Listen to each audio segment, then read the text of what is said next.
নমস্কার বন্ধুরা, আমি পামেলা। দেখে ভাবছেন হয়তো মাংস কিংবা মাছ কিংবা ননভেজ কিছু হয়তো, কিন্তু না।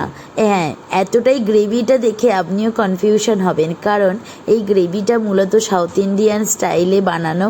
আর সাউথ ইন্ডিয়ান এখানে যে কোনো বিয়ে বাড়িতে কিন্তু এই সবজিটি কিন্তু থাকেই, অবশ্যই কিন্তু এইভাবে কিন্তু বানিয়ে থাকে। তাই ভাবলাম হয়তো আমি একটা বিয়ে বাড়িতে গেছিলাম, তো সেরকমই কিন্তু রেসিপি আমার খেয়ে খুব পছন্দ হয়েছিল। তাই ভাবলাম যে আপনাদের সঙ্গে এইভাবে রেসিপিটি শেয়ার করেই ফেলি।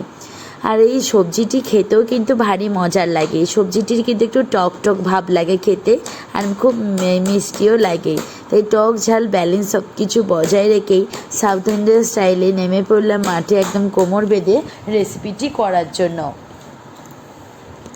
প্রথমে রেসিপিটি করার জন্য তরুলির যে সামনে এবং পিছন দিকে অংশটা, এই সামান্য একটু একটু করে যে ছুঁচ মতন টাইপের আর কি হয়ে থাকে, তো সরু মতন অংশ দিকটা কিন্তু আমি তার জন্য নিয়ে নিয়েছি নারকোল, লাগছে চীনা বাদাম, গোটা জিরে আর ধনিয়া গুঁড়ো নিয়েছি। চাইলে আপনারা গোটা ধনেও নিতে পারেন। এখানেতে লবণ দিয়ে দিচ্ছি। একটা জারিতেই কিন্তু আমি আজকে এই মশলাটা ভালো করে পেস্ট করে নেব।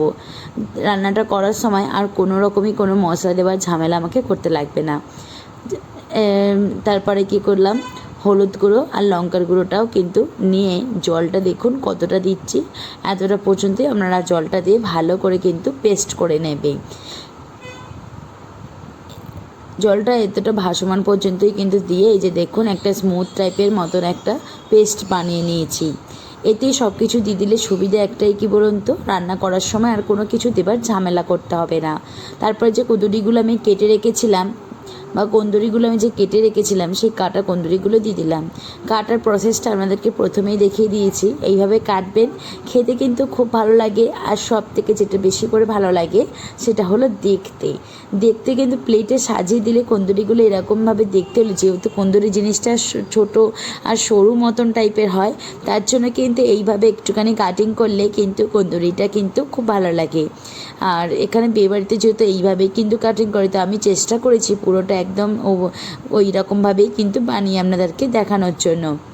তারপর কুঁদরিগুলো লবণ এবং হলুদ কোনোটাই কিন্তু আমি দিইনি ভাজার সময়। এমনি একটু অল্প তেলটা দিয়ে ভালো করে তেলটাকে গরম করে নিয়ে নাড়াচাড়া করে নিয়েছি। চাপাও দিতে লাগবে না, কারণ একটা কাঁচা ভাব থাকে, তার গন্ধটা চলে যাওয়ার জন্য। তাই আমি কিন্তু 2 থেকে 3 মিনিটের মতো মিডিয়াম ফ্লেমে রেখে আমি ভালো করে নেড়ে চেড়ে নিলাম। তারপরে তুলে নিয়েই ওই তেলেতে দিয়ে দিলে, দেখতেই পেলেন আমি কিন্তু এলাচটা কিন্তু যখনই রান্না করি মুখটার কাছে একটু ভেঙে মতন দিই। তারপরে এই যে এলাচ আর ডালচিনিটা ভালো করে দিয়ে 1 মিনিটের মতো নাড়াচাড়া করে নেওয়ার পর একটা ডালচিনি কিন্তু খুব সুন্দর গন্ধ আসে। তারপরেই কিন্তু কুচনো পেঁয়াজটা দিলাম। কুচনো পেঁয়াজটা এরকম ব্রাউন কালার হয়ে যাওয়ার পরেই আদা রসুনের পেস্টটা দিয়ে দিলাম। আদা রসুনের পেস্টটা একটুখানি বন্ধুরা নাড়াচাড়া করে নেওয়ার পর একটা রসুনের দেখবেন কাঁচা গন্ধ নাকি আসবে, তখনই বুঝতে পারবেন যে রসুনটা কিন্তু আমার মোটামুটি রেডি হয়ে গেছে। এবার কিন্তু মশলাটা দিয়ে দেওয়ার পালা। তো তখনই কিন্তু আমি মশলাটা এখানে অ্যাড করলাম। আমি এখানে একদমই বেশি তেল দিই না, আর কিন্তু রান্নার পর বুঝতে পারবেন যে তেলটা একটু বেরোবে, কেননা আমি এখানে যেহেতু নারকোল দিয়েছি, তো নারকোলটা আমাদের প্রচুর অয়েল থাকে, আর বাদামেও কিন্তু অয়েল থাকে, তো যার ফলে কিন্তু নারকোল এবং বাদামের কম্বিনেশন থেকেই খানিকটা কিন্তু অয়েল বেরোবে।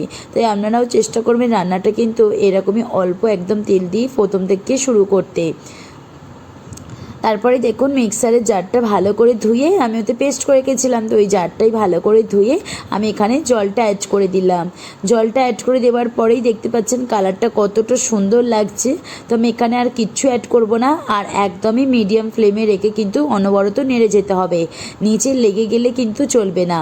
এই যে দেখুন কালারটা আমার কতটা চেঞ্জ হয়ে গেছে, আমার কিন্তু অনেকটাই মশলাটা পুরো কষানো হয়ে গেছে, যার জন্য দেখুন একদম কিন্তু আগে যেমন তাড়াতাড়ি পড়ে যাচ্ছিলো, এখন কিন্তু অনেকটাই মোটা থিকনেস টাইপের এসে গেছে গ্রেভিটার মধ্যেও। এখনও কিন্তু আবার গ্রেভিটা রেডি হয়নি, কারণ গ্রেভিটা রেডি হলে তখনই বুঝতে পারবেন একটা কাঁচা, আমি যে চীনা বাদামটা দিয়েছি, চীনা বাদামের স্মেলটা কিন্তু থাকবে না।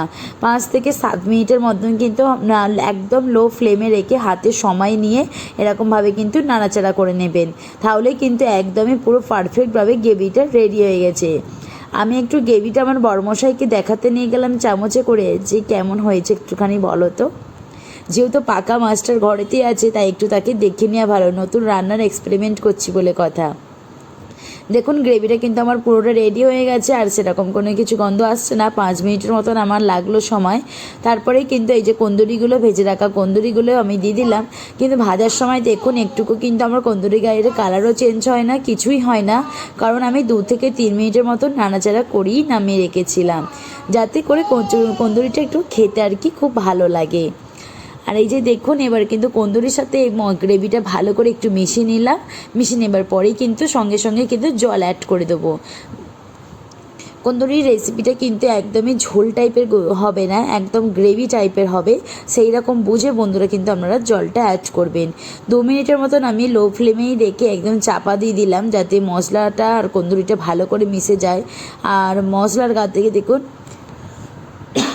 একটা সুন্দর তেলও ছাড়তে শুরু করে দিয়েছে। এই পর্যায়ে কিন্তু দিয়ে দেবো আমি জলটা এখানে ঠান্ডা জলই দিলাম, কোনো গরম উষ্ণ জল দিলাম না।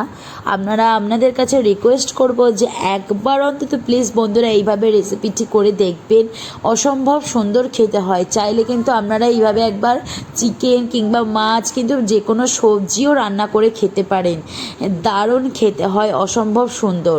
তো ঝোলটা আমার চলুন ফুটে উঠুক। এই যে দেখুন ঝোলটা ফুটে উঠেছে, এবার কিন্তু চাপা দিয়ে দিলাম। চাপা দেওয়ার পরে কিন্তু গ্যাসের ফ্লেমটা আমি মিডিয়াম টু লো করে রাখলাম, করে রেখে এই যে দেখুন আবার একবার চাপাটা খুলতে হলো। 3 থেকে 4 মিনিটের পর কিন্তু এরকমভাবে চাপাটা খুলে একটুখানি নেড়ে চেড়ে দেবেন। কারণ কি বলুন তো, গ্রেভি আছে তো, মোটা গ্রেভি, তার জন্য কিন্তু বাদাম এবং নারকেলের গ্রেভিটা কিন্তু নিচেতে লেগে যেতে পারে, তাই জন্য। আর পুরোপুরি রেডি করে নেওয়ার পর ওপর থেকে কোনো গরম মশলা কিংবা ধনেপাতা ছড়ানোর কোনো প্রয়োজন নেই। তারপরে এরকম একটা প্লেটে তুলে নিন, নিয়ে সার্ভ করুন গরম গরম কন্দুরি কিন্তু মশলা। তো এরকমভাবেই কিন্তু আপনারা অবশ্যই বাড়িতে একবার অন্তত বানিয়ে দেখবেন। আমরা জানি যে আপনারাও আপনাদের বানানোটা বেস্ট হয়, কিন্তু এইটাও কিন্তু বেস্টের থেকে কিন্তু কম কিছু না বন্ধুরা। প্লিজ আপনারা অবশ্যই কিন্তু এইভাবে বাড়িতে একবার ট্রাই করবেন। টাটা।